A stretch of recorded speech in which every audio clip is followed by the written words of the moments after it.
Ang inilalabas ko online ay ito yung mga sarili kong realisasyon sa buhay na pakiramdam ko. Meron akong malakas na tawag sa loob na gusto kong ilabas, ibahagi dahil tingin ko makakapagbukas ito or mas makakapagpalawak ng kamalayan sa mga tao.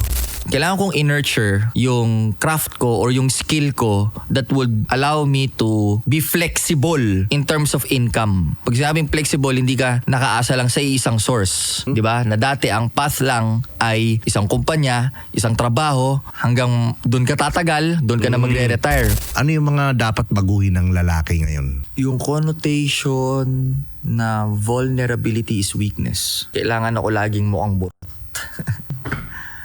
Programmable money, paano yun?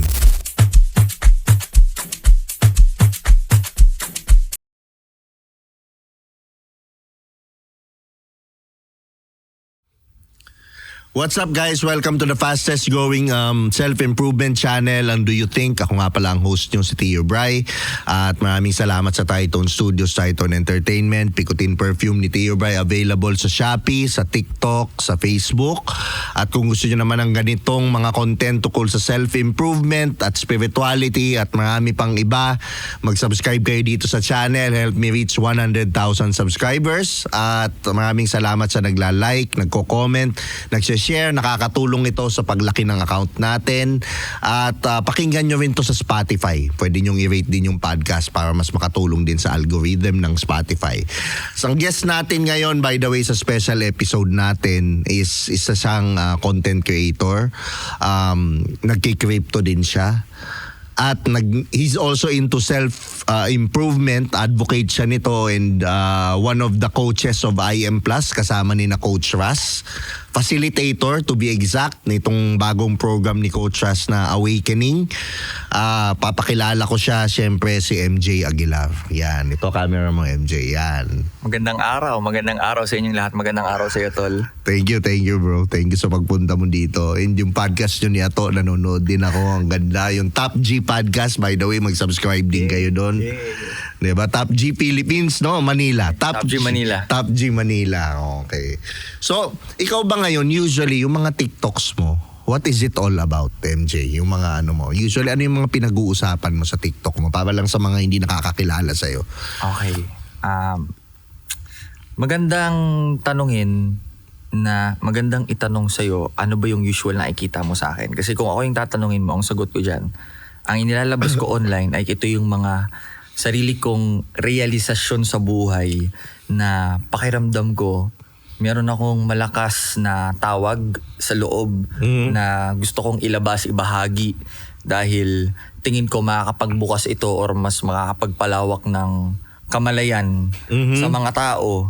Dahil nakikita ko na parang hindi maganda yung mga nangyayari ngayon sa atin lahat dahil maaring the way we react right now or yung resulta ng bansa natin o ng ating mundo in totality ay galing sa mga programs na tumatakbo sa ating isipan na nakondisyon tayo na hindi naman natin pinili. So, ito yung mga nilalabas ko, like anong nangyayari ngayon sa mundo, saan to papunta, nang sa ganon, mas magkaroon pa tayo ng mas malalim na engagement dahil yun nga yung ginagawa namin sa IM Plus Inilalabas natin ano ito yung mga lumang programmings na hindi nagsisilbi sa atin that keeps us caged. Stuck, no? That we thought were stuck, but we're just conditioned in beliefs that we didn't choose. Okay. Ibig sabihin, kung hindi natin yun pinili, meron kang kapangyarihang baguhin yan, palitan yan, at pumili ng ibang beliefs na iyong paniniwalaan. O maaaring lumalim ka, ma-realize mo ano talaga yung totoo mong kapabilidad, kagalingan, para ma-realize mo rin ano pa yung mga pwede mong magawa at pwede mong ma-create. Okay. You talked about programming.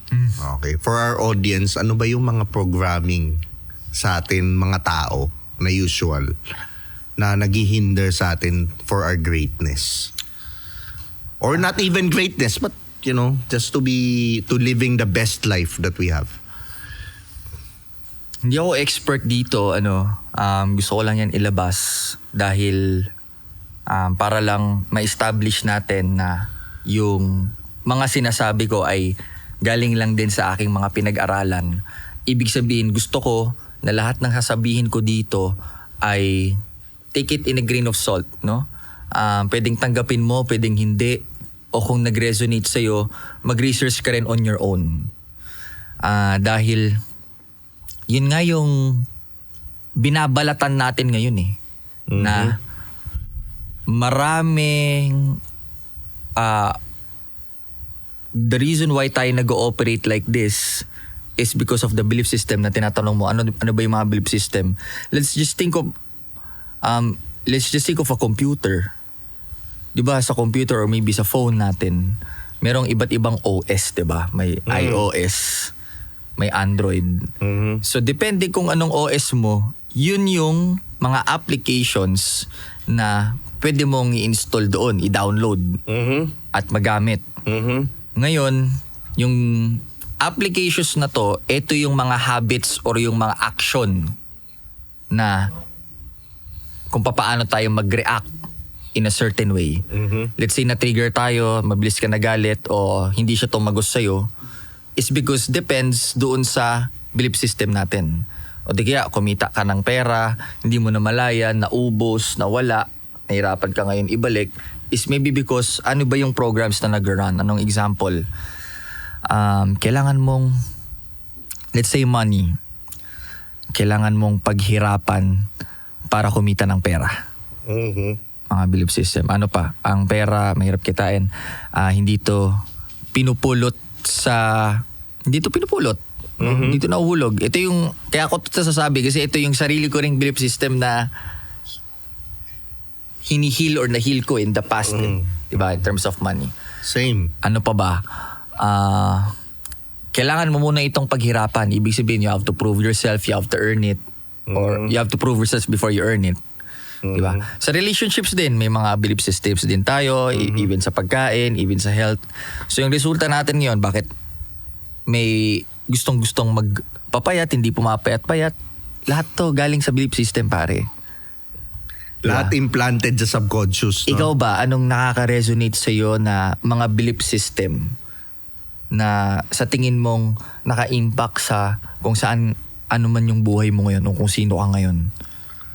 Belief system, same tayo. Mahirap ang pera. Money doesn't grow on trees. Kailangan mong paghirapan ang mga bagay-bagay para makuha mo. Pero mas malalim na belief system dito. Na nabuo, na cumulatively, hindi natin namamalayan, this is how we operate. Ako, personally, ang major belief system ko, I'm not good enough. I'm not enough. So, paano to nag-show up sa buhay ko? I overcompensate it to overworking. Some people, maybe they just quit in life because I'm not good enough. Diba? O ako naman, extreme, trabaho because I need to prove myself. Diba? Meron naman iba na I am unloved. Diba? Parang Same. walang nagmamahal sa akin. Pag gumawa ako ng masama, doon ako mapapansin. Doon ko nararamdamang mahal ako kasi may attention sa akin. I am bad. I am bad. Doon yun galing. I am unloved. Meron pa. I'm not worthy. Yun din yun. I'm not good enough. So itong mga belief system na hindi natin namalayan na nag-run sa buhay natin. Kaya nag-manifest din ito. Hindi lang sa pera, kundi sa relationship din. Tsaka sa kung paano ka makitungo sa ibang tao. Nagmamanifest din. Alright. So, let's start with, how do you heal those false beliefs based on your experience sa mga para sa iyo, MJ? How do you heal it? Hindi to bro eh. Hindi siya one time exit eh.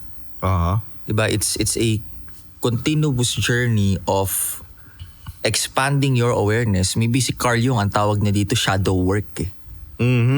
Diba? Kumbaga, tayo bilang lalaki, meron tayong mga bagay-bagay na hindi natin tinatanggap, hindi natin hinaharap, hindi natin niyayakap. Bagkos tinatapalan natin, tinatakbuhan natin. Tama. Iniinom natin, binababae natin, Correct. ginigimik natin. Correct. Tinatrabaho natin. Yeah. So these are the programs na kailangan ko lang pala tong tanggapin at patawarin yung sarili ko o maybe kill that old self so that the new self would resurface. Parang sibuyas ba na unti-unti mong binabalatan yung mga bagay na hindi mo gusto tungkol sa iyong sarili pero hindi mo siya tinatapon kundi tinitingnan mo siya. Okay, let's say namatay siya, nandyan siya. Ngayon alam mo kung paano siya i-integrate sa buhay mo. Nang sa ganun, instead na tinatakbo siya, magiging kapangyarihan mo siya. Mismo. Yun na yung embracing your darkness.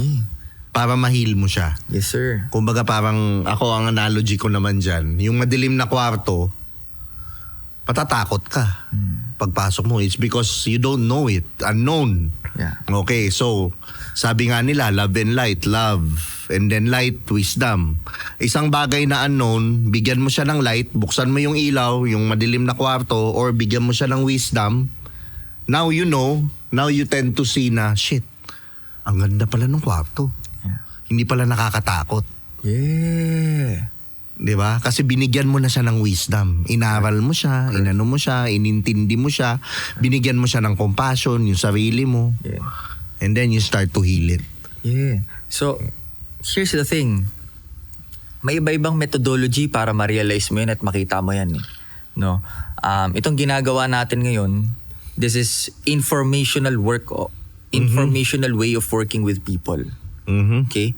This is good kasi nagkakaroon ka ng bagong impormasyon, but unless you really experience the learning, mas doon mo siya may integrate sa buhay mo eh. That's why sa programs that we do sa IM Plus or sa Awakening, we put the people into a structured learning experience kung saan hindi to lecture type na kagaya ng setup sa eskwelahan.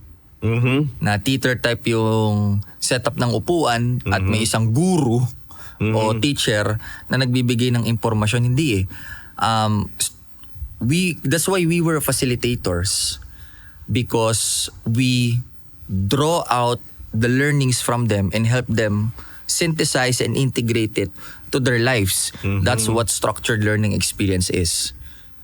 So may kahalip din tong edutainment para hindi ka aantukin, di ba? May mga high five to your partner, etc., etc. And at the same time, may mga neuro-linguistic programming methodologies din. So that yung hindi abot ng conscious mind natin, lumalalim tayo din sa subconscious mind para nare-resurface yung mga bagay na hindi na tayo aware sa araw-araw. Dito pala siya galing. Now, ito pala yung kailangan kong i-heal. So, up until now, even, 13 years na ako sa space, there are still parts of me, bro, that I am continuously healing up until now.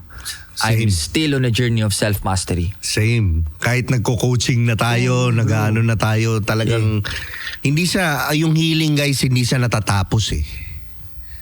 Hindi siya ever journey siya, pero tumataas yung lesson. Yeah. And mas madali mo na navigate kasi nga alam mo na rin yung pattern. Yeah. That's the interesting part about it kasi tama. That's the interesting part about it kasi bawat kunwari sa shadow work balik tayo doon, no. Bawat mga bagay na unfold or na nababaltan sa akin, akala ko yun na yun. Pag okay, natanggap ko na, napatawad ko sa sarili ko, biglang may maglalabas ulit. Tapos may hirap. Kakatapos ko lang ng isa pa. So may isa na naman. So, mas malalim na trabaho ngayon yung gagawin mo. And ang ganda kasi ano siya, yun yung itsura ng expansion sa akin. Hindi siya padagdag. Pabawas siya, tol. Explain further, bro. Patanggal siya. Diba? Self-improvement. Yeah. Dahil, hindi ko dinidisa. Pero dyan ako galing eh. You know? Okay, magdadagdag ako ng habits, mag-i-stack ako dahil ni-improve ko yung sarili ko. Self-mastery is different. Self-mastery is, okay, wala na akong kailangan idagdag sa sarili ko because I know who I am is a beautiful creation of God and success is my birthright. Now, what are the things na meron sa akin o bit ko pa na hindi na nagsaserve sa facing ng buhay ko ngayon o kung saan ako papunta. Where am I headed to? Let's say yung pagpipiua ko dati, tol. Di ba? Hindi ko naman din yun. Parang para sa akin, natural siyang ginraduatean ko eh. Same. Natural siyang ginraduatean ko na okay, hindi na to nagsaserve sa akin. Now, I have to make a choice. Bit ko pa ba to o tatanggalin ko na to? Yung mga bad financial habits, di ba? Sometimes you learn it through two things eh. Either Kensho or Satori. We learn through pain. Kensho, Satorai, we learn through enlightenment. So, okay, ayoko nang daanan yung pain. Harapin ko na to ngayon. Kaya yung sinabi mong maganda, nakikita mo ngayon yung pattern. So, dahil alam mo yung pattern, dahil aware ka sa pattern, mas malinaw ngayon yung pag-navigate mo at paggawa mo ng mga desisyon at paano mo tataakin ang buhay. Dahil nakikilala mo yung pattern. So that's what self-mastery for me is. Kailangan kong malaman ano yung mga pattern na hindi nagsisilbi sa akin, down to the belief system, saan ba to galing, para mayakap ko siya, ma-embrace ko siya, at ma-integrate ko siya, paano ko siya gagamitin kapangyarihan sa buhay ko. Usually galing sa 1 to 7 years old eh. Yeah. No? Doon galing yung mga patterns natin kasi our idea of God is our parents. So sila yung nagagaya natin. Yung good habits, bad habits, nagagaya natin, nai-implant din sa atin sa DNA natin. By the time we're already 35, you come to realize, shit, ang dami ko palang bitbit. The way I handle relationship, the way I handle my money, kaya pala ganito. Diba? Yeah. Nabubuo yan 3 ways. Una, verbal conditioning. Ano yung palagi mong naririnig nung Bata 0 to ka. 7 years old ka? Pangalawa, modeling. Ano yung palagi mong nakikita? Kaya yung sinabi mo eh. Yung sino yung authority na nakikita natin lagi. Dati Parents. magulang, maybe tito, tita, lola, maybe even teachers. Kaya malaki rin yung role talaga nila sa society. Mismo. Experience. Dahil may emotional impact yung mga yun eh. So, doon nabubuo ang mga belief system. 0 to 7 years old, yun yung 3 bagay na yun. Okay. So, paano mo yan papalitan? Ganon din. Verbal conditioning. Ano ngayon yung verbal conditioning mo sa sarili mo? Di ba? Experiences. Palitan mo yung, kunwari, nagpunta ka sa Japan, social lang wala.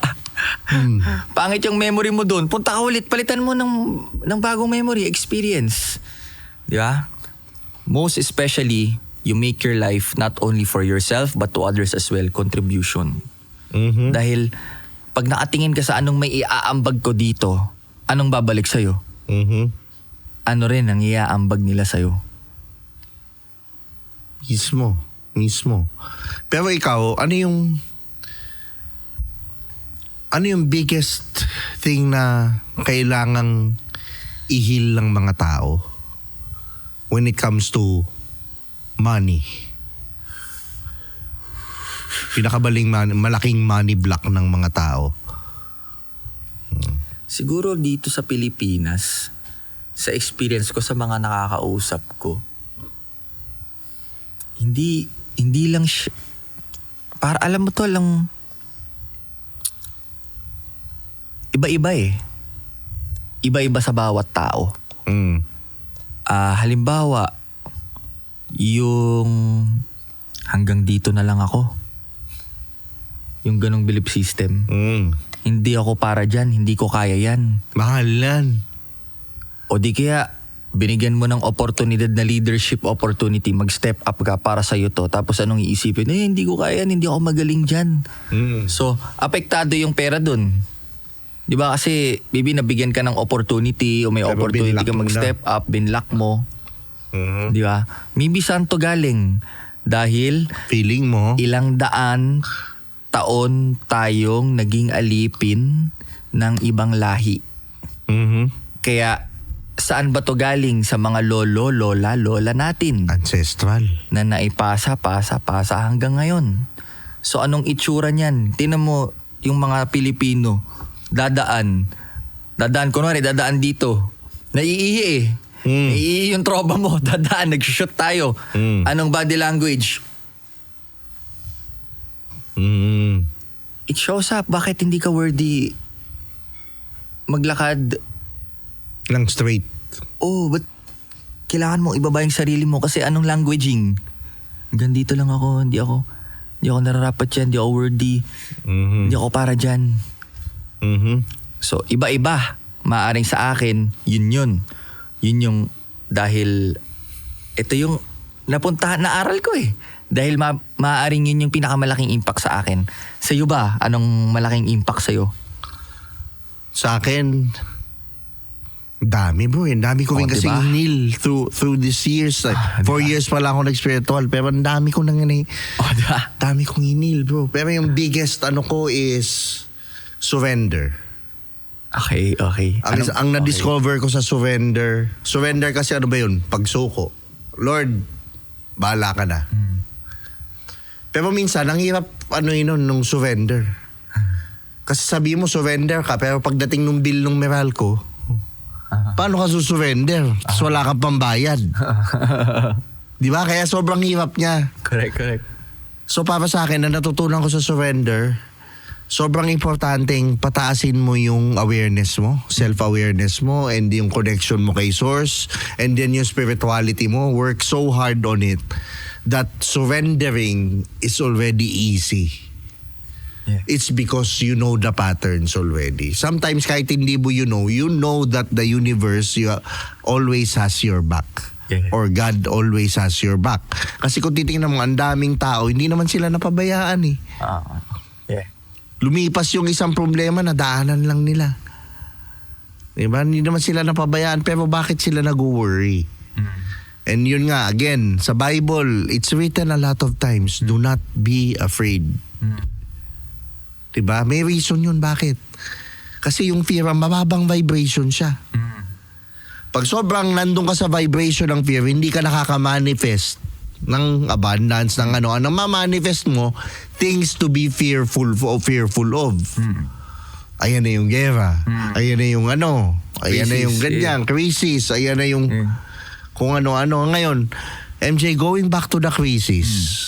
Sa crisis na nangyayari ngayon, how can they stay mentally grounded?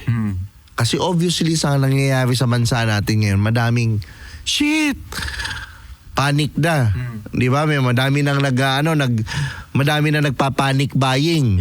Yeah. Paano yung iba? Karamihan, panic lang. Walang buying. Yun lang yung meron sa kanila, panic lang. Aray ko. Di ba? Ang sakit nun. Pero karaniwan ng Pilipino, panic na lang magagawa. So, paano nila, yung maaayos yung sarili nila mentally? Let's start with the mental first. Correct. Unang-una, information discipline. When you say information discipline, Dahil mahilig tayong mag-doom scroll. okay? Okay, buti na lang, hindi ako mahilig. Pero, pag mahilig ka sa doom scroll, ang information discipline ay yung mga ini-scroll mo, hindi ka dapat dyan agad-agad magre-react. I-verify mo rin ano ba yung totoo dito, ano ba yung hindi. Dahil pag reactive ka, nag-i-spread tayo mamaya, fake news pala. O AI generated lang pala yung content. E di nag-spread ka ng hindi maganda. Di ba? Tapos, shiner mo na, yun pa yung paniniwala mo, kinwento mo pa. Di ba? So, information discipline. Meron nga, yung tropa ko, nagtitinginan kami ng tingin lang kami ng algorithm. Putik, pag tinignan yung cellphone ko, walang masyadong yung algorithm na random na kung anong mga pangyayari sa yung mga, wala lang, showbiz. Kaya hindi ko alam yung mga mga issue eh. Dahil yun yung palagi kong kinukonsume, yung mga nakakatulong lang. at hindi nakakagulo. So, o maaaring hindi rin ako talaga pa-scroll eh. Mismo. Ano lang talaga, gawa lang ako content, babasahin ko lang yung mga comments. Mas madalas ako sa Messenger. Yun lang talaga, mas madalas ako mag-create siguro. More than mag-consume. So, information discipline. Huwag ka masyadong reactive. Okay, sa mga pinapanood mo sa social media. Maganda nga mas maging intentional ka. 'Di ba? Sa mga pinapanood mo, mas maging intentional ka sa paggamit mo ng social media. Dahil minsan we just drift eh. Na parang naging force of habit na lang siya eh. Nabubuksan ko itong blue app, red app, black app, itong app na to. Mindlessly. Just a force of habit. So, tas di mo na namamalayan ano yung mga impormasyong pumapasok sa'yo. Diba? Information. Negative. Correct. Information discipline. Pangalawa, intentionality. Usapang intentionality, extreme self-care pa rin talaga, kapatid eh. Okay. Diba? Can you explain extreme self-care Diba? sa mga nanonood? Kasi hindi mo naman kontrolado na anong mangyayari sa anong desisyon nila Trump, hanggang kailan sila makikipag-away, makikipaggera. Kung yuyukurin ba ang Iran, papayag sila, parang hindi rin sila papayag dahil naagrabyado sila ng matindi sa mga pangyayari. Hindi mo kontrolado tong mga to. Di ba? Ano lang control mo? Yung choices that you make every day. So when we talk about extreme self-care, ito yung time that you spend para punuin mo naman yung sarili mo. Especially sa mga breadwinners, sa mga leader tol ng mga negosyo, leader ng pamilya, 'di ba? Leader ng buhay, OFW, ikaw ang provider, 'di ba? Madalas ka bigay ng bigay, madalas ka create ng create, madalas ka para sa ibang tao, or ang pinakamasakit dito, madalas ka strong para sa iba. Oo, daming ganon. Kaya kailangan, sinong magiging strong para sa'yo? Extreme self-care. Oo. So how do you now take care of yourself? Sa akin, this is how I see it. We are created of different parts. Our body, mind, heart, spirit, soul. Diba? So how do you take care of your mind?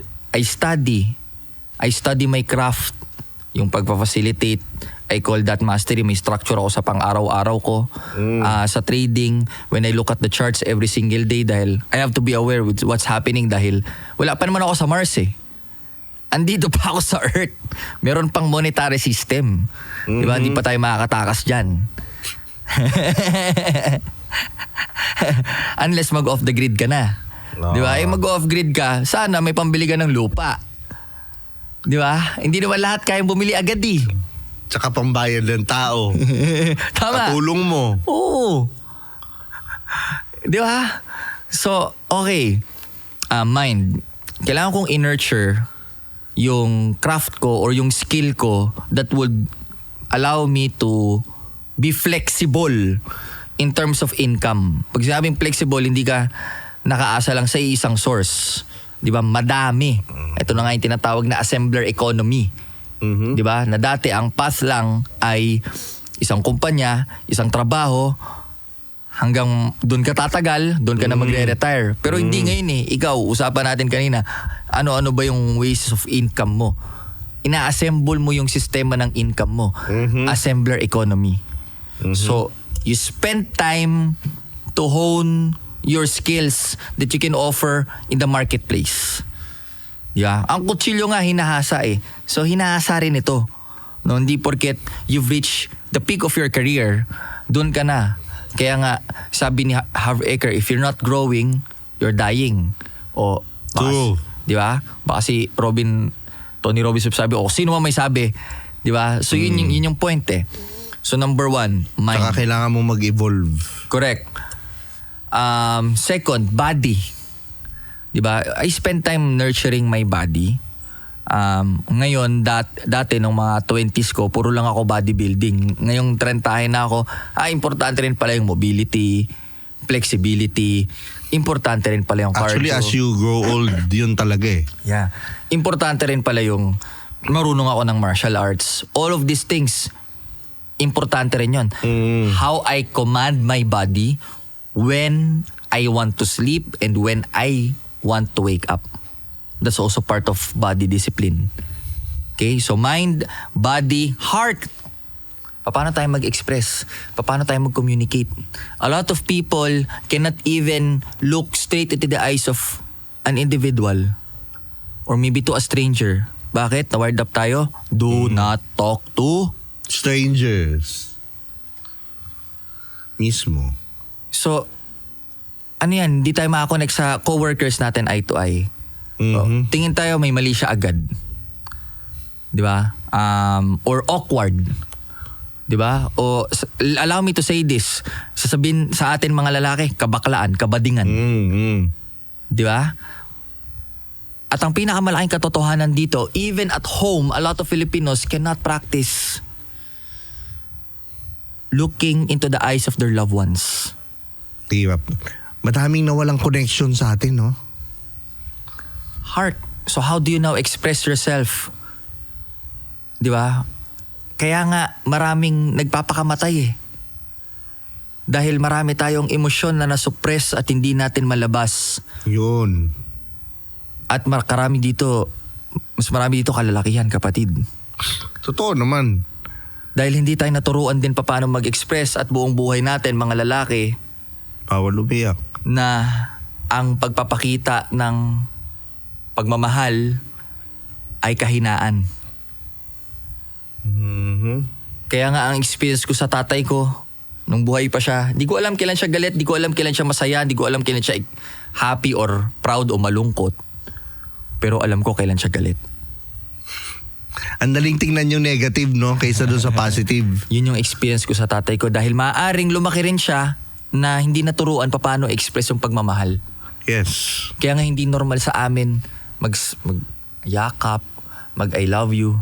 And as I prepare myself to wedding, to marriage, Lapit na. next year, ayokong bit-bitin yun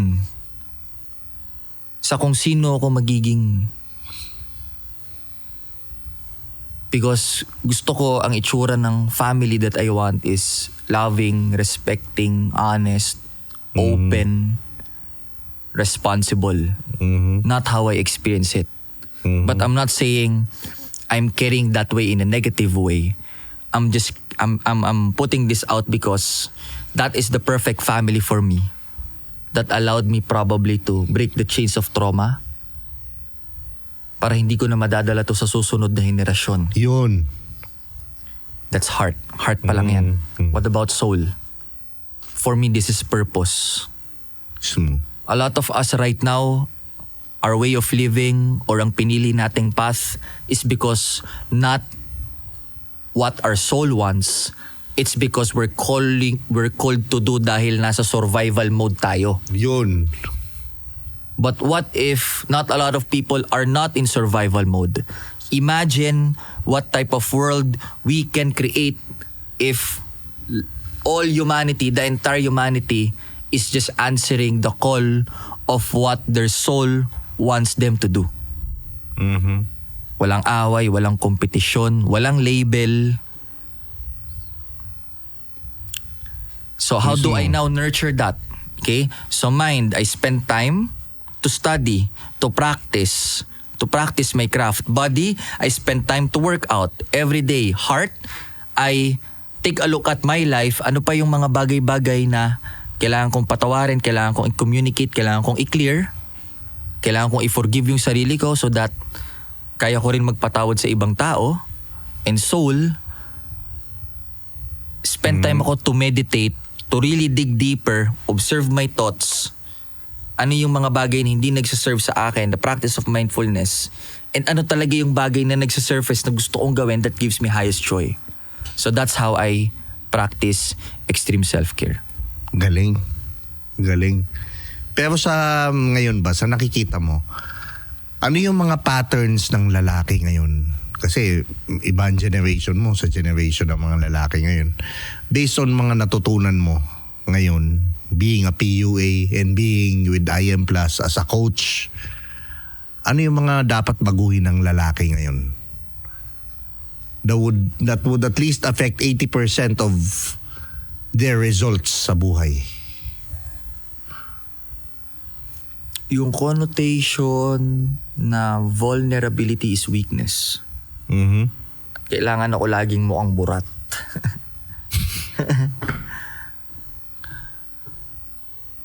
Yung takot natin sa pag-connect emotionally. Mhm.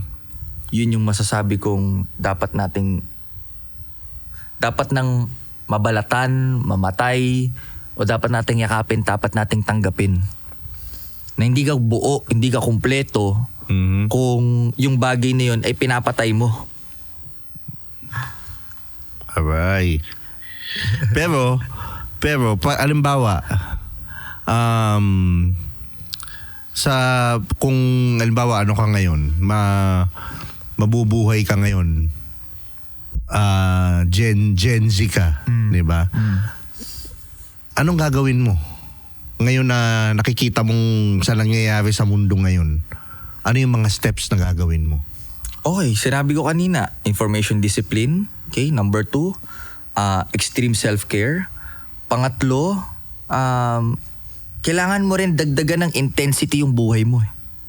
Okay, how do you do Na that? hindi lang tayo, okay, kung ano mangyari, yun na yung mangyari. Intensity in terms of what? Personal development. Ayan na, dito tayo papasok. Yes, sir. Okay, so kailangan ginugrow ko yung sarili ko. Dinidevelop ko yung sarili ko. Dahil malayo ang mararating yan. Ibig sabihin, dinidevelop mo yung sarili mo hindi lang in terms of skill. Of course, kasama yan. Number 2, career development or business development. Kasi nga, nandito pa tayo sa monetary system. So, kailangan maka-adapt ka sa mga pagbabago at disruptions ng mundo. Lalo ngayon, ang bilis. Okay. When you say nga pala, let's talk about disruption Sige, sa mundo. marami pa tayo dyan. Maraming magsasanga-sanga dyan. Tapusin natin. Pero saan tayo maglalagay ng intensity sa buhay? Personal development, mag-grow ka. Di ba? Palawakin mo yung karakter mo. Dahil sunod dyan yung skills, career development, business development. Pangatlo, leadership development. Di ba? Dahil maraming, let's say, yumaman sa negosyo, lalo na yung rise ng e-com o maybe yung rise ng crypto TikTok shop. o maybe community building. Itong mga rise na to, dahil ngayon mabilis kumita ng pera pero paano mo isusustain yung negosyo mo or paano ka mag-i-scale, kailangan mo ng leadership development. Diba? Dahil bubuo ka ng leverage So kung di ka marunong kulang ka ng leadership, diba? Magiging CEO ka. CEO ka talaga. Chief Everything Officer. You don't want that. Mahirap yun. Dahil sabog ka, sira ka. You will lose yourself doing everything dahil hindi ka marunong leadership development. Last but not the least, para sa akin ngayon, spiritual development really is a must. Sinabi mo, ako lahat ng resulta ko sa buhay, tingin ko ngayon, spirituality. Yeah. Spirituality. So, isang ma-raise natin, Gen Z ka, information discipline. Huwag kang masyadong, di ba, maniniwala sa mga pinapanood mo, i-verify mo, mag-isip ka dahil I want to push this out there. One of the tools na ginagamit para mag-control ay yung tinatawag na herd mentality o social proof conditioning. Dahil tayong mga tao, tamad tayong mag-isip. So, ang ginagawa natin, titignan natin yung ginagawa ng iba. At pag nakita natin na maraming gumagawa nito, tatanggapin na natin to dahil maraming nag-proof kaya nga tinawag na social proof Pero pag yung isang bagay ay pinalitan ng abilidad mong mag-isip, dahil nag-check ka na ng reviews, naniwala ka na, kaya siya nagagamit as tool of control, herd mentality. Kaya importante yung information discipline, marunong ka mag-isip ng critical or maybe it's not about ano nga hanapin mong impormasyon, dapat magaling kang magtanong. The quality of questions you ask in life determines the quality of life you experience. Wow. Grabe yun. Information discipline. Kaya babalik tayo sa extreme self-care. Okay, meron kang information discipline. Alagaan mo itong vessel mo so that hindi ka madaling ma-disrupt at pag naglagay ka ng intensity sa personal development, career development, business development, leadership development, and spiritual development, hindi ka masisira. Di ba? Handa kang mag-receive. Kasi ang sunod na step dyan, susurrender ka na eh. Mahirap mag-surrender kung hindi mo ginawa itong Yun mga nga, bagay-bagay spiritual na to. stamina mo mahina. Correct. Paano Pero ka susurrender? kung ginawa mo tong bagay na to, 3 bagay na to, meron ka niyan, madaling mag-surrender. Sabi Responsable ka eh. Sinabi mo. Diba? So ngayon, sabi mo nga, saan tayo papunta? Okay. Ano na yung nakikita mong shift na nangyayari sa mundo ngayon with all the things that's happening? Tumataas ang presyo, tumataas ang... Okay, hindi ako propeta ha. Tsaka ano ha. Oo, hindi ako, kasi mapapanood din naman nila yung mga TikTok mo. hindi ako taga-predict ha. Oo. Mga sariling realisasyon ko lang to. Sarili ko tong pagsasaliksik. So maghanap ka rin. Isa sa mga bagay na pinaghahandaan ko talaga ng sincerely is Agenda 2030. Okay. Dahil nakita Great na natin Reset. yung yung rehearsal nito nung lockdown eh. Oo. Which is 2016 pa lang pinag-uusapan na to kila Bill Gates eh. Tapos nangyari ng 2020. Na okay, mukhang rehearsal to dahil nakalimutan ko kung kailan exactly nag-meeting sa World Economic Forum na 2030, Agenda 2030 is, ito na, AI surveillance, smart cities, programmable money. Programmable money? Paano yun? Ganito, pera natin ngayon cash. Oo. Di ba? Piniprint. Oo. Di ba? Ngayon, pag kinurap yung pera mo, di ba? O sige, ganito na lang. Programmable money. Maybe gagamit sila ng blockchain or hindi ko alam kung anong tech exactly yung gagamitin nila. Pero ang mangyayari niyan sa digital wallet mo, para di ba may digital ID tayo? Konektado ito ngayon sa isang central na institusyon. No? Hindi pa natin alam kung anong institusyon yung lalabas dyan or what, anong gagamitin nila. Pero ang nakakatakot dito, tol, doon nakadikit din yung social score mo sa bansa mo o sa lugar mo na pag gumawa ka ng kagaguhan o meron silang hindi nagustuhan na ginawa mo o ultimo sa pinaka-dark punta tayo, hindi ka sumunod sa gusto nila, pwede nilang i-block yung wallet mo, i-block yung pera mo, hindi mo magamit. Outcast ka. Oo. Diba? So, wala kang pwedeng gawin. Kung di sumunod ng sumunod, di ka pwede magtanong. Sumalaya ka pa ba nun? Yun yung programmable money. Okay? Smart cities. Yun yung may mga lahat ng kailangan mo nandun sa isang lugar at may AI surveillance ito dahil yung mga camera, etc. na pag pangit yung social score mo, hindi ka rin makakapunta sa isang city. So, confine ka. Saka yung electric car. Pwede nilang patigilin. Di ba? Kung ano man ang gagamitin nila. Pero, yun yung nakikita kong danger doon. So, saan ako papunta? Ako na lang ha. So, nasa sayo kung saan mo gustong pumunta. Pero ako, personally, off-grid lifestyle talaga yung direction ko ngayon, tol. So, lahat alam mo na kung saan. Alam mo na kung saan. Alam mo na kung saan tayo. Tayo ng Pasko Magkakasama tayo kung saan. Sa area. Yun talaga, tol. Yun yung direction. So, ngayon, tahimik akong nagbibuild dahil doon ako papunta. Off the grid lifestyle, sustainable farming, food, energy, water, electricity. Doon ako pupunta. Yun yung pinaghahandaan ko ngayon. So, that's number 1.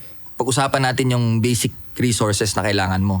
Number 2, financial flexibility pa rin talaga. Yun yung sasabi ko You have to be aware and at the same time equipped na kung yung technology ngayon ay paakyat in terms of intelligence, the way I see it, ano-ano yung mga roles o mga skill set na mahirap gawin ng AI. Mhm. Di ba? For me, ito yung ginagawa, healing work.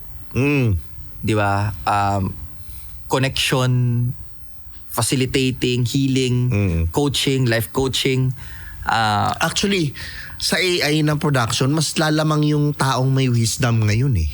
Yung magaling kang mag-activate ng tao, mag-develop ng tao. Tsaka yung hanapin ng tao yung human to human connection. So, I doubt that AI would be able to do that.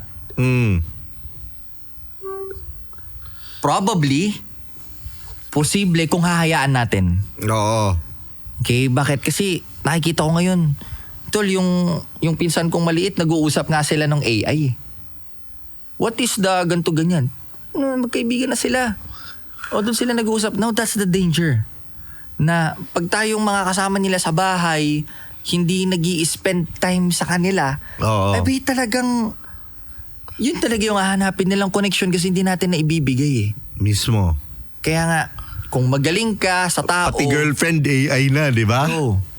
Kaya kung magaling ka sa tao, ito yung skill set na magiging highly demand in the future. Ngayon pa nga lang eh.